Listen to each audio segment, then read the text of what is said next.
BJP নেতা তাপস মিত্রের উপর হামলা, বারাসাতে প্রাক্তন বিজেপির সভাপতির উপর হামলা, দুষ্কৃতীদের মারধর ও ধাক্কাধাক্কি, আত্মরক্ষায় আশ্রয় চিলেকোঠাতে উদ্ধার পুলিশের, থানায় অভিযোগ দায়ের, শুরু হয়েছে তদন্ত। ভক্তি দে রয়েছে আমাদের সঙ্গে ফোন লাইনে। ভক্তি, কি অভিযোগ সামনে আসছে এবং এই ঘটনায় পুলিশ এখনো পর্যন্ত কাউকে আটক বা গ্রেফতার করেছে?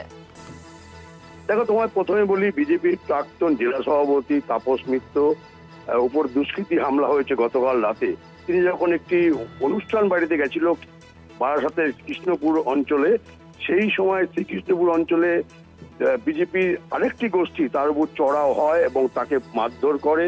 এমন সময় তার যে বাড়িতে তিনি এই নেমন্তন্ন রক্ষা করতে যান, সেই বাড়ির লোকজন তাকে চিলে কোঠায় নিয়ে গিয়ে দরজা বন্ধ করে দেন এবং তাকে ওখান থেকে তাকে বাঁচান বয় কথা বলা যেতে পারেন। কারণ যেভাবে হামলা এসছিল হামলাকারীরা, তারা কিন্তু তাকে প্রচন্ড মারধর করতো, এরকম একটা পরিস্থিতি।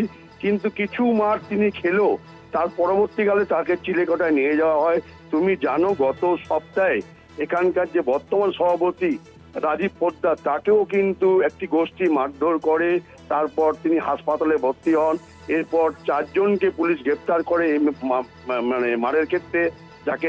যারা রাজীব পোদ্দারকে মেরেছিল সেরকম 4 জনকে ছবি দেখে সিসি ক্যামেরা ফুটেজ জোগাড় করে 4 জনকে গ্রেপ্তার করে।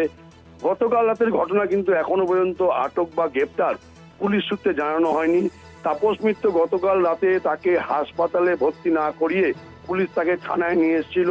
সেই নিয়েও কিন্তু তার যে সতীর্থরা আছে বা অনুগামীরা আছে, তারা কিন্তু বিক্ষোভ দেখায় যে কেন তাকে থানায় ধরে আনা হলো, এবং এটাও বলা হয়েছে যে কোনো গ্রেপ্তার নেই কেন।